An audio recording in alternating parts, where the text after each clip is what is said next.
Olá, aqui é o professor de filosofia, Rafael, em mais um vídeo do canal Horus em Foco. Hoje estaremos no quadro Horus em Foco, Análise Política.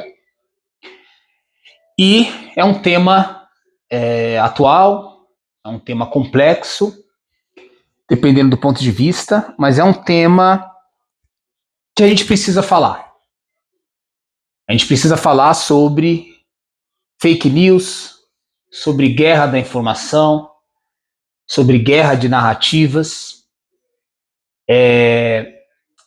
Às vezes as pessoas falam muito sobre notícias falsas, sobre guerra de informação, e às vezes a gente não sabe muito o que isso quer dizer. E hoje, no vídeo de hoje, eu vou estar discutindo a partir da perspectiva de um pensador chamado Byung-Chul Han, num livro que ele escreveu há mais ou menos 2 anos, que tem exatamente o título de infocracia, que é um conceito que a gente vai desenvolver aqui. E ele traz algumas concepções. Eu entendo que hoje o Byung-Chul Han ele é um dos grandes filósofos que atualmente estão dando aula, estão escrevendo, estão publicando, e ele é muito atual. Então a análise que ele faz, ela é filosófica, mas ela também é tecnológica, ela também é sociológica. Ele é um cara que pensa muito a sociedade de hoje. Ele escreveu um outro livro que eu gosto muito. É um livro que eu me aproprio muito quando eu quero falar, quando eu quero contextualizar um pouco os dias de hoje, que é Sociedade do Cansaço. É uma outra obra muito interessante e em alguns momentos eu vou estar também conversando com essa outra obra que ele traz, tá? Hoje eu estarei mais focado na infocracia. Inclusive esse livro ele foi publicado pela editora Vozes, foi a edição que eu li, deve ter outras, tá? Mas essa eu indico, porque a editora Vozes é uma editora que eu gosto muito, que eu confio e que já adquiri muitos livros sobre o assunto. Outro ponto importante é que esse tema também é o tema que atualmente, talvez de uns 5 anos para cá, 6 anos para cá, é o tema que eu mais estudo, que está ligado à tecnologia, à inteligência artificial, à democracia, se ela está ou não em risco dentro dessa implementação tecnológica. Então é um tema que eu gosto, que eu estudo, que eu me apropriei desse tema. Então eu estou falando também como alguém que pesquisa esses assuntos, tá bom? Então basicamente eu gostaria de colocar essa análise. Para finalizar essa introdução, espero que você possa curtir o nosso canal, que você possa também compartilhar o nosso material.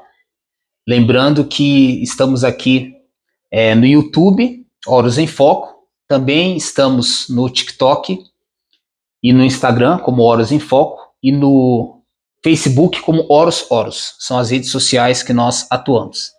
Outro ponto importante, pessoal, vocês vão perceber que eu vou estar até mesmo com um semblante um pouco fechado ultimamente. Esses temas não são temas que a gente pode até fazer uma brincadeira ali uma hora ou outra para descontrair, mas são temas sérios, são temas graves. A gente atualmente teve a questão no Rio Grande do Sul, todo mundo está acompanhando, e tem um monte de mentira, de fake news.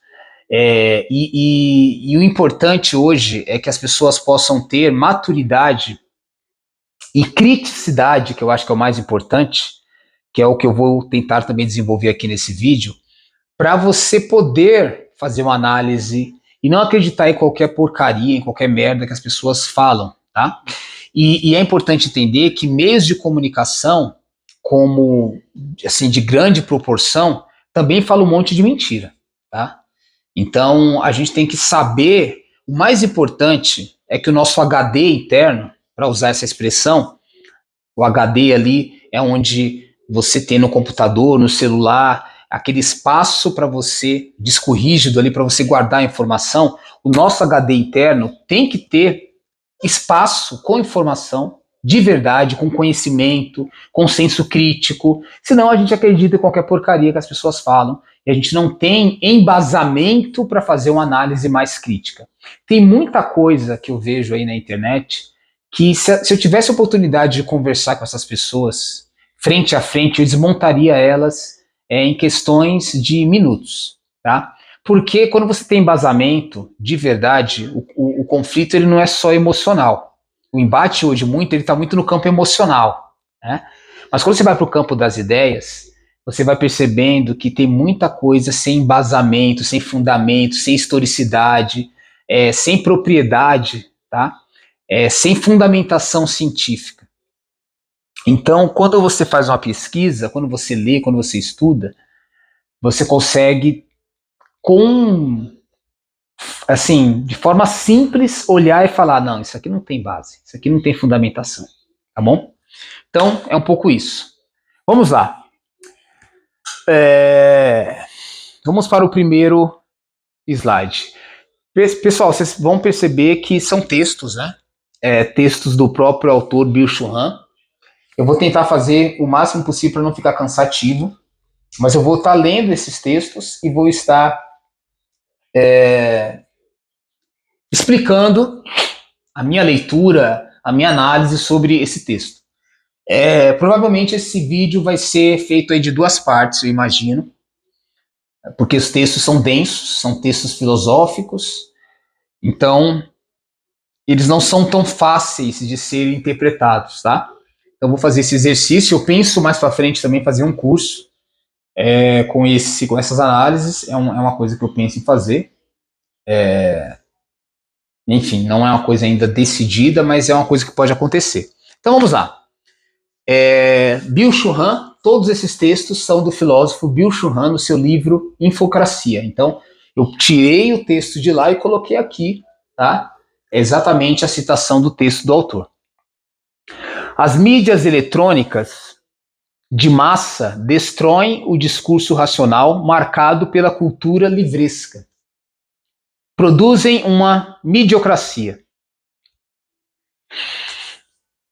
Elas têm uma arquitetônica particular. Por serem estruturadas como um anfiteatro, os receptores ficam condenados à passividade. Habermas, filósofo importante, né, alemão, considera as mídias de massa as responsáveis pelo declínio da esfera pública democrática. Em oposição ao público leitor, o público da televisão estaria exposto ao regime de uma interdição. Os programas transmitidos pelas novas mídias cerceiam peculiarmente as reações dos receptores. Colocam o público na condição de ouvintes e assistentes em estado de encanto. Tomam-lhe, contudo, igualmente, a distância da emancipação. A saber, a chance de poder falar e contradizer. O pensamento raciocinante de um público leitor tende a dar lugar ao gosto, ao intercâmbio de inclinações de consumidores. O mundo engendrado pelas mídias de massa, apenas em aparência, é esfera pública ainda. Vamos lá, eu vou tentar destrinchar esse texto em cada ponto que ele coloca, em cada conceito, em cada elemento, tá bom? Então, vai ser bem longo aqui a minha análise. Só que eu vou fazer por partes. Então, vamos lá. Primeiro ponto que ele coloca. As mídias eletrônicas de massa destroem o discurso racional marcado pela cultura livresca. Então, primeiro ponto. As mídias eletrônicas, elas estão ligadas principalmente às mídias digitais, tá? Então a gente está falando, por exemplo, de tablets, computadores, ou melhor, esses aparelhos são muito utilizados com essas mídias, mas a gente está falando, por exemplo, dessas grandes mídias sociais, né, do Instagram, Facebook, do TikTok, Pinterest, tem várias outras mídias, seja de vídeo, seja de imagens, de textos, tá? Mas principalmente elas são muito imagéticas, tá bom? Elas trabalham muito com a imagem. A gente sabe que tem um mecanismo, né, que a imagem chega para nós primeiro por meio de cores, por meio da estética, da sua beleza, e depois chega a informação. Quando chega a informação? Quando chega o conteúdo. Às vezes a gente nem presta atenção no conteúdo. A gente presta atenção na pessoa que está falando, nas características estéticas dela, do tom da voz dela, é um tom que nos agrada ou não, e às vezes a gente consegue falar assim, não, deixa eu prestar atenção também no que ele está falando. E para a gente prestar atenção no que as pessoas estão falando e dar valor ao seu conteúdo, primeiro é um mecanismo cerebral. A gente tem que ser seduzido pela imagem, tá? Pelo som, pelas cores. Então, é um pouco isso. Quando se fala de cultura de massa, ele está falando exatamente esse tipo de mídia que abarca, se não a totalidade, todas as pessoas. É aquela mídia que você tem alcance. Então, por exemplo, nem todas as pessoas têm acesso a determinados jornais. Então, sei lá, o Estadão, Metrópole, né, o ICL, nem todas as pessoas têm. Mas todo mundo tem acesso às redes sociais. Então, ao Facebook, ao Instagram, né, o YouTube, que ele não é necessariamente uma rede social, mas eu acho que pode colocar ele dentro desse pacote. Ele chega, o TikTok, ele chega para todo mundo, praticamente todo mundo acessa essas mídias, né? E o ponto essas mídias, elas destroem o discurso racional. Nessas mídias, as pessoas, elas não pensam, tá? Vai ser assim, a continuidade do texto. A cultura livresca permitia que, quando você lê um livro, você lê aquele livro, você lê aquele parágrafo, você tem um momento de falar assim, não, peraí, deixa eu entender o que foi dito, deixa eu pensar, deixa eu fazer uma inferência, deixa eu interpretar o que está sendo colocado aqui, deixa eu fazer um entendimento, um aprofundamento, para depois eu passar para os próximos parágrafos. Nessa cultura das mídias eletrônicas, você não pensa na informação, você não pensa no conteúdo, você só assimila, você só introjeta. Talvez não é você introjeta, você é apenas passivo nesse processo, você não tem defesa e você apenas vai, independente da sua vontade, é involuntário, você vai assimilando aqueles conteúdos. É mais ou menos como acontecia antigamente, com uma técnica de marketing chamada mensagem subliminar, que ela não aparecia de uma forma perceptível, tá? Agora a gente percebe, só que o fato de perceber não significa que a gente filtra, se a gente não tiver um senso crítico muito aguçado. E mesmo assim, o formato dessas mídias impede você de pensar. Então, o que está sendo colocado ali ela destrói o discurso racional. Destrói o pensamento racional. Quando a gente fala de destrói o discurso, não é só o discurso palavra. A gente está falando do discurso pensamento. O pensamento, a gente pensa em linguagem. O pensamento também é uma linguagem, é um discurso. É um discurso que forma saberes, para pensar em Michel Foucault. Então você tá aprendendo alguma coisa. Não necessariamente alguma coisa útil, alguma coisa profunda com embasamento racional. Na verdade, você está aprendendo uma coisa que você vai reproduzir de uma forma irracional, sem pensar, como se fosse como se fosse não, que a gente vai ver mais para frente, você está sendo programado. E a programação é, quando você é programado, você não tem o direito de falar não, não quero. O seu direito não está preservado. Por isso que a gente pode falar que a democracia não está preservada. Porque esses mecanismos, eles estão burlando a sua defesa cerebral, o seu filtro, a sua possibilidade de dizer não ou sim. Você não tem essa possibilidade. Então, isso pro Churran, Bill Churran, é chamado de mediocracia.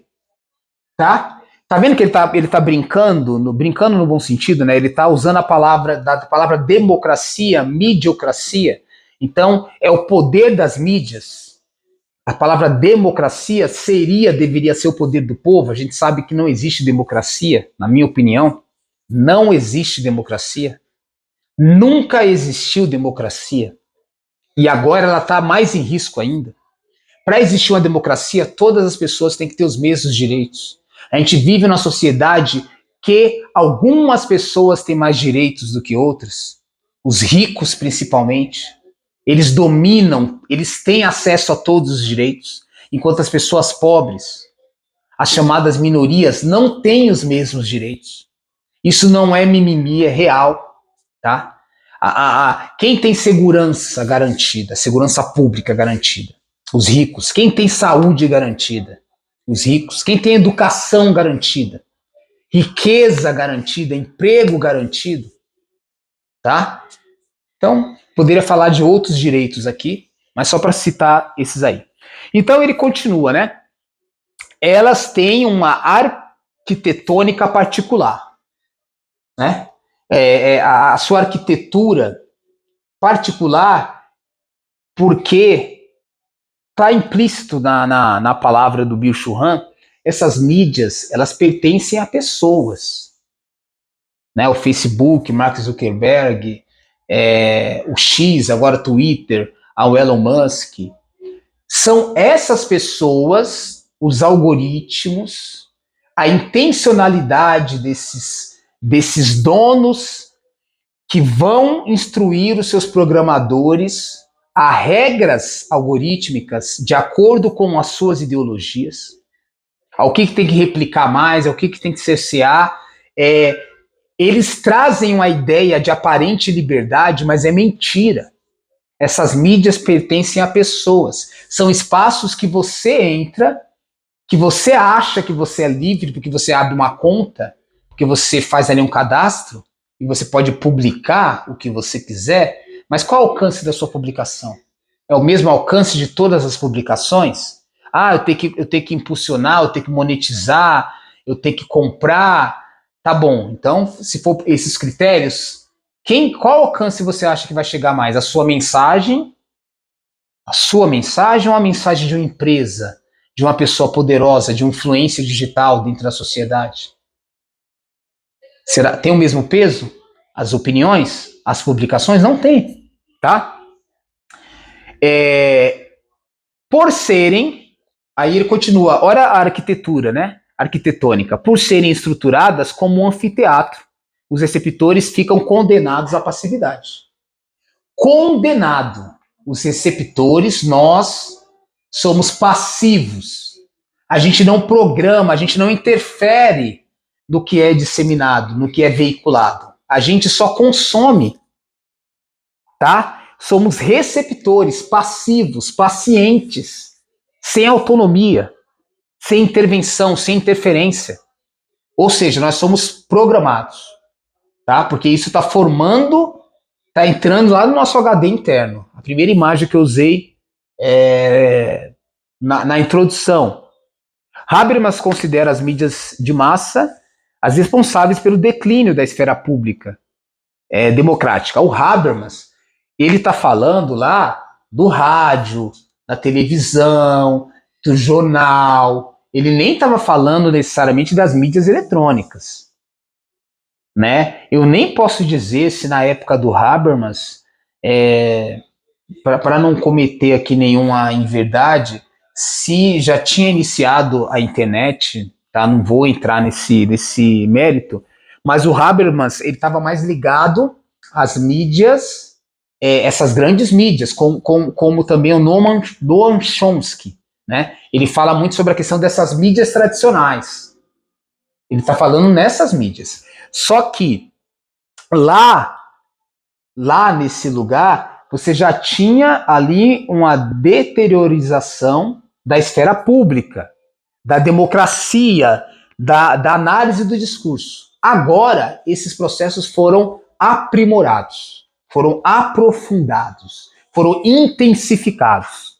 Em oposição ao público leitor, o público da televisão estaria exposto ao perigo de uma interdição, né? Então, ele tá vendo ali? Ele está analisando a questão mais da televisão. A televisão, sem dúvida, foi aquela mídia que todo mundo fala, nossa, é de graça, são concessões públicas, então os canais que têm acesso a essa concessão, ela chega na casa de todo mundo, com entretenimento, com programa, mas também com ideias, com narrativas, ele está formando a sua opinião. Disfarçado de, não, é tudo de graça, não tem intenção, ele quer te vender um produto. Esses canais pertencem a pessoas que são empresários que querem ganhar dinheiro. Então, na verdade, ele está fazendo um negócio com você. O de graça não é tão de graça assim. Pelo contrário, ele tem um preço muito alto. O que parece ser de graça tem geralmente um preço muito alto, tá? Os programas transmitidos pelas novas mídias cerceiam peculiarmente as reações dos receptores, tá? Então o que seria uma reação? Seria você falar, não quero. Quando alguém chega para você e oferece um produto, fala assim, ó, Rafael, Paulo, Antônia, Joana, você quer esse produto? Aí você fala, não, mas não quero. Tá? O que acontece na prática aqui é que essa oferta ela não é direta, ela é indireta. Tanto a oferta de um produto, mas principalmente a oferta que não é uma oferta, é uma introjeção de ideias que vai moldar o seu comportamento e você não está nem percebendo que você está acreditando em determinadas concepções, em determinados valores, que são desvalores, são valores daqueles que são os donos dessas redes, dessas mídias. Então você está sendo manipulado de uma forma, eu vou explicar melhor isso aí depois, tá? Mas eu estou colocando já para você que você está sendo manipulado. Sorria, você está sendo manipulado. Não é só filmado. A gente vai ver, fazendo essa analogia, que os seus dados biométricos, a sua imagem, a sua feição, né, a sua respiração, o que você fala, enfim, os aparelhos estão captando, né? Os aparelhos estão captando todas as formas de informação, de suspiro, de hesitação. Quando você menos espera, está tudo sendo gravado e aquilo está formando um HD sobre você na nuvem, que é uma leitura da sua personalidade. Aí eu vou falar mais para frente sobre isso, conhecendo a personalidade de alguém, para mim adestrar um animal, para que ele tenha comandos, obedeça aos meus comandos e tenha um determinado comportamento, eu preciso conhecer esse animal.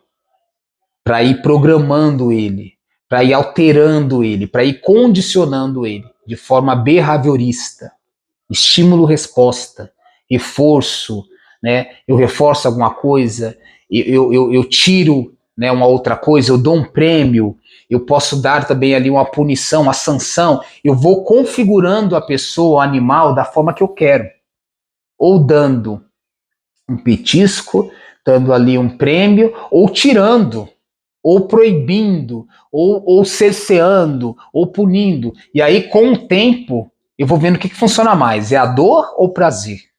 É o prêmio ou a punição? E aí eu vou configurando as pessoas de acordo com o que eu quero, tá? Eu vou falar isso depois, melhor. Já tô dando aqui uma colher de chá aqui antes, tá? Então ele fala, né? Os programas transmitidos pelas novas mídias cerceiam peculiarmente as reações dos receptores. Colocam o público na condição de ouvintes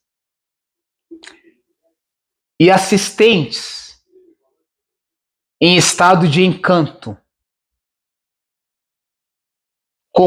Tomam-lhe, contudo, igualmente, a distância da emancipação, a saber, a chance de poder falar e contradizer. Eu gosto muito da palavra ouvir é diferente de escutar. Quando você escuta, pelo menos conceitualmente, significa que aquela informação, aquele som, aquelas ideias entrou aqui no seu ouvido, foi lá no seu cérebro, na sua mente, você pensou, você entendeu, aí você depois dá um feedback. Ó, não gostei disso aqui. Ou, nossa, que bacana, extraordinário, isso eu quero. Isso é o pensamento. Para isso você precisa ter emancipação, autonomia. Você está na questão de escuta. Só que nós somos ouvintes. Ouvinte está lá naquela questão, na passividade. Você está passivo. Só que o passivo você não tem como dizer não. É como se você tivesse numa maca, num leito hospitalar, e um médico está fazendo ali uma cirurgia, você está dopado, inconsciente, e ele decide o que ele faz ali, sem respeitar o que seria o justo, ou o que ele fala assim, eu sei qual é a opinião do Rafael que está aqui nessa maca, nessa cama, nesse leito, nesse momento, ele está inconsciente, mas eu sei o que ele quer. Eu sei se ele quer que eu faça uma transfusão de sangue, se eu remova esse órgão, tire esse fígado, não sei. Ele sabe e está respeitando. Claro, não estou dizendo que todos os médicos fazem isso, deveria. Alguns sim, outros não, tá? Mas eu posso dizer para você que as mídias sociais não respeitam a sua opinião. Ela não respeita. Dane-se. Você é um mero objeto passivo que ela quer manipular, ela quer introjetar, ela quer, enfim, fazer com você o que ela quiser, o que é do interesse dela, particular, tá? Dela. Então você não pode contradizer, não pode falar, tá? O pensamento raciocinante de um público leitor tende a dar lugar ao gosto. Ele tá entretenimento, pessoal. As pessoas estão infantilizadas porque elas só conseguem ouvir uma coisa quando agrada. Isso é infantil. Por que é infantil? A vida não é feita só de flores. A vida não é um morango, né? Os jovens falam muito sobre isso, né? Os jovens de hoje usam essa expressão. A vida tem espinhos, não tem só flores. Tem espinhos.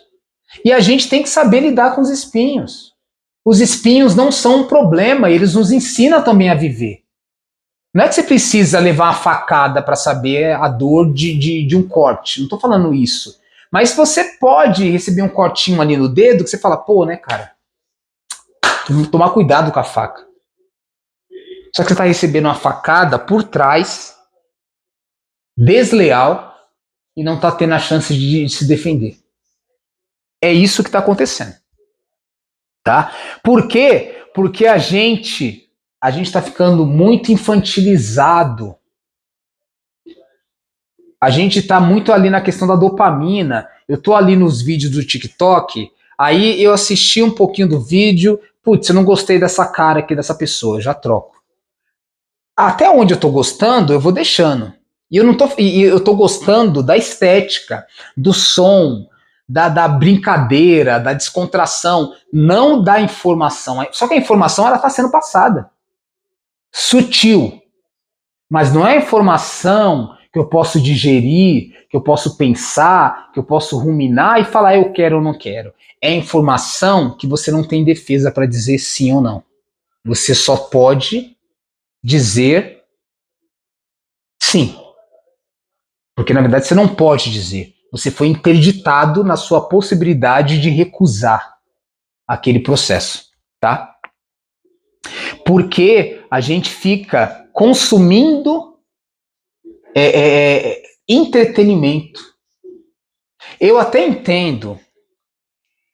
Lembra que eu falei lá no início? Eu vou olhar natural, involuntário. Se você não gostar da voz da pessoa, da forma que ela gesticula, da roupa que ela tá, do tom da voz dela, enfim, das ideias, eu nem vou prestar atenção na informação. Tudo bem, eu até entendo essa questão, mas a gente precisa prestar atenção na informação e não apenas parar na estética, tá? Esses vídeos que eu faço, nem todo mundo gosta de assistir, nem assiste porque não tem paciência.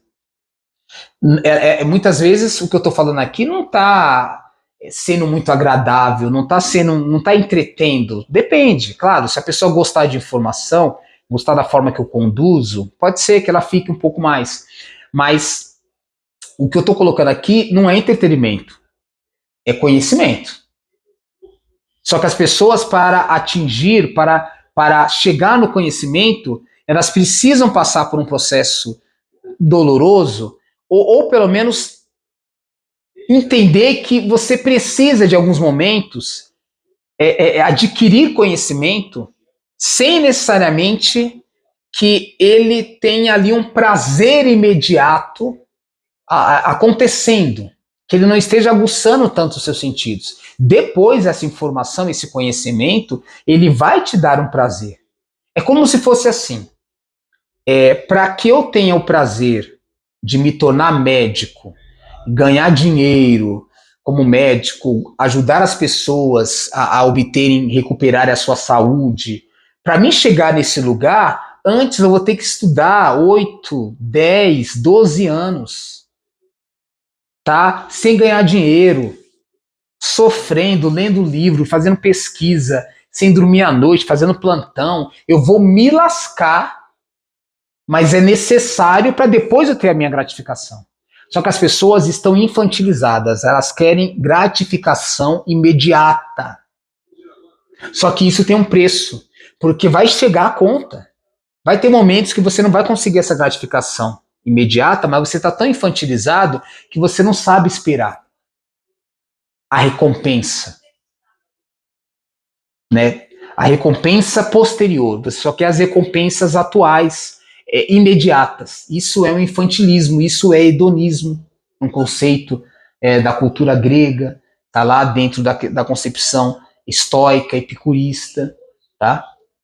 O cinismo também trabalha com essa questão. Isso é infantilismo, tá bom? Vamos lá, eu tô só no primeiro slide, né? Tem 12.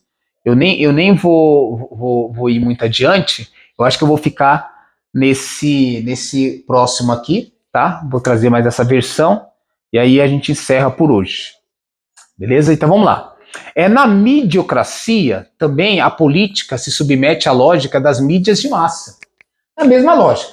Lembra que Habermas falou lá, né, das mídias, ele está falando da televisão, das mídias tradicionais. Agora a midiocracia, né, a microeletrônica, né? Eu ia falar, na verdade, cadê a palavra aqui? A midiocracia, né? Ele fala ali sobre as mídias eletrônicas, essa palavra que eu queria. As mídias eletrônicas, então, as redes sociais, né? Esses Facebook, TikTok, né? Pinterest, enfim, Instagram, a midiocracia também a política se submete à lógica das mídias de massa. O entretenimento determina a mediação de conteúdos públicos e deteriora a racionalidade. Então já expliquei por quê. Né? Nem toda a racionalidade ela vem pelo prazer. Às vezes você vai pegar ali o processo de conhecimento, ele é doloroso, é sair da caverna. Platão. É doloroso, vai doer os olhos, você vai olhar para a luz, você estava lá nas sombras, vendo um monte de mentira pensando que era verdade. Depois vocês pesquisam aí o mito da caverna, vale a pena. Tem algumas ilustrações aí no YouTube que vale a pena para você entender. Aí você sai ali da sombra, você vai para a luz, aí dói os olhos, né? é doloroso, você está saindo da sua zona de conforto. Para você obter o conhecimento, vai doer, mas vale a pena. O prazer intelectual pessoal é um orgasmo extraordinário. É um prazer assim, ó, a dopamina vai a mil, cara. Vale a pena o prazer intelectual, só que ele dá trabalho. Ele dá trabalho. Mas você percebe que ele não tem preço. Só que ele leva tempo. Então, dentro dessa lógica do entretenimento, né, você não pensa, você não chega a um conhecimento mais profundo, mais robusto. Em seu texto, Divertindo-nos até morrer, o teórico das mídias estadunidense Neil Postman mostra como o infoentretenimento leva à decadência da faculdade de julgar humana e lança a democracia em uma crise. Da democracia faz-se uma telecracia. Isso aqui, eu não li esse livro, né, do Neil Postman, Divertindo-se até morrer, mas até o título já traz uma questão que esse divertimento, esse prazer sem um objetivo, esse prazer só pelo prazer, ele mata a sua possibilidade de sentir prazer. Eu vou dar um exemplo aqui. Esses dias eu conversando com alguns estudantes e tal, em algumas aulas, às vezes eu tenho alguns grupos de estudos, rodas de conversa e tal, o pessoal estava comentando. Eu vou fazer essa analogia. Tá? Hoje a gente tem uma sociedade que acessa muito pornografia. As pessoas que acessam muito pornografia, elas vão ter, não estou falando todas, depende do seu uso, depende como você obtém controle, mas tem pessoas que estão escravas da pornografia e depois ela não consegue atingir o prazer venéreo real, porque elas ficaram condicionadas. A pornografia ali, ela é um acesso rápido, fácil, mas que tem o seu preço. Então você está sentindo um prazer virtual, que ele não é um prazer real, que ele não tem a mesma durabilidade, a mesma qualidade, mas ele te dá um prazer fácil. Você, num clique ali, você consegue. Só que isso tem um custo. O custo desse prazer, ele é alto. Ele é muito alto. Então era um pouco isso que a gente estava conversando. Então o Bill Churran, ele vai trazer esse conceito do infoentretenimento. É o entretenimento de uma informação que na verdade não informa, ela manipula. Porque ela acaba com a sua faculdade de julgar. Aristóteles, ele fala, né, agora eu não lembro se é na obra De Anima, eu vou dizer aqui que é na obra De Anima.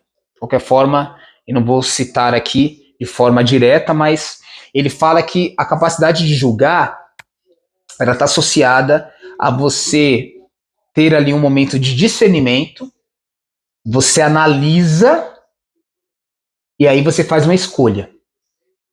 Tá? Discernir, analisar, selecionar, escolher. Isso é julgamento. Tá? Vamos pensar num tribunal. O juiz ele está olhando advogado de acusação, advogado de defesa, olhando os argumentos, analisando, vendo qual é mais viável, qual tem mais, ele escuta o réu também, em alguns momentos, em algumas situações, aí ele chega na conclusão, é isso, é inocente, é culpado. Isso é julgar. A gente tem que julgar, só que o nosso juízo está sendo destruído por esse infoentretenimento, tá?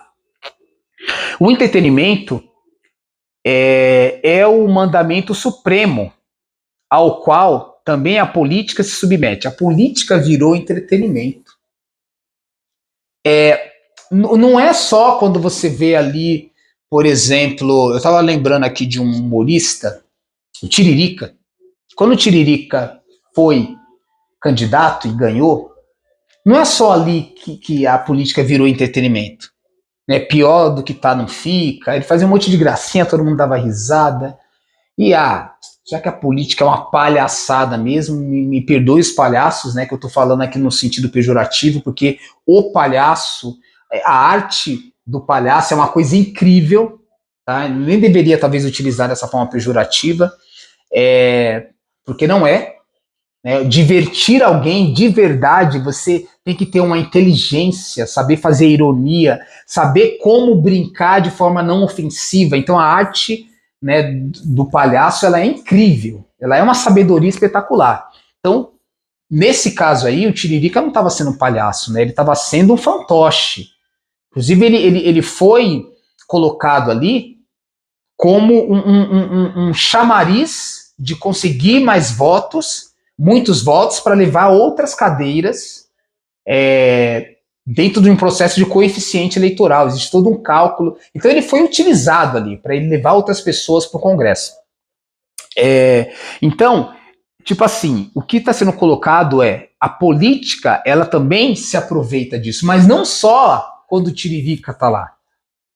Quantas vezes a gente percebe que as pessoas elas não fazem um discurso de propostas reais do que vai transformar a vida da população, nos projetos, nas propostas ligadas à saúde, educação, a emprego, a desenvolvimento industrial, tecnológico.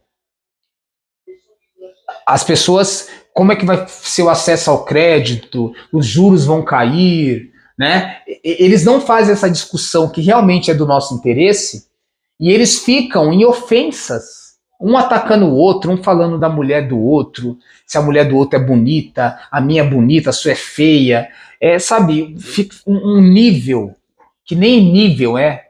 A gente assistiu isso ultimamente cada vez mais, né? Isso vem aumentando porque a política deixa de ser um debate sério da esfera pública, da coisa pública, república, daquilo que é interessante para a nossa vida e vira ali um show de divertimento.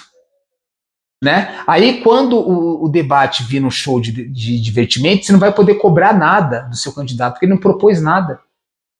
Ele só fez ataques pessoais, ele só falou coisinha para você dar risada.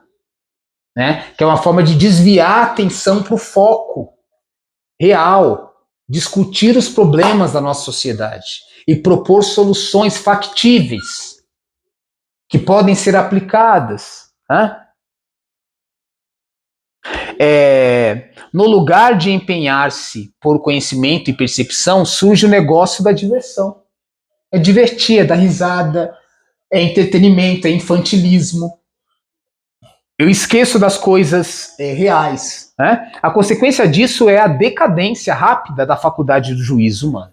Então você para de julgar, você para de pensar, você para de raciocinar, você para de elencar, de eleger, né, de dividir, de entender, de dissecar a informação para ver o que é válido, o que bate, o que faz sentido.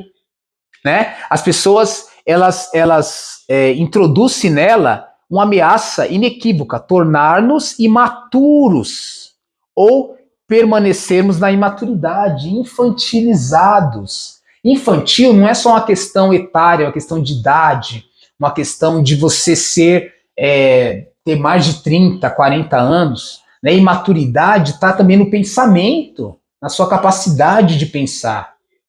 De entender as coisas. Então as pessoas estão imaturas. E também aquela coisa que o Freud fala, você consegue entender que não dá para você ter todo o seu desejo realizado, que você vai ter que programar uma satisfação não imediata, que ela vai ser posterior, isso é maturidade. Peraí, nesse momento eu não posso ter essa satisfação, então eu vou esperar, eu vou me conter, eu vou ser adulto e mais tarde eu vou chegar nessa satisfação. Programar, esperar essa recompensa, a gente tem que amadurecer e ter esses processos. E o fundamento social da democracia é violado. Né? A gente se diverte até morrer. Notícias se tornam similares a uma narrativa. Notícias elas são narradas, mas ela não pode ser apenas uma narrativa. O que é uma narrativa? Pode ser uma ficção. Eu estou te contando para fazer você pensar que aquilo é real.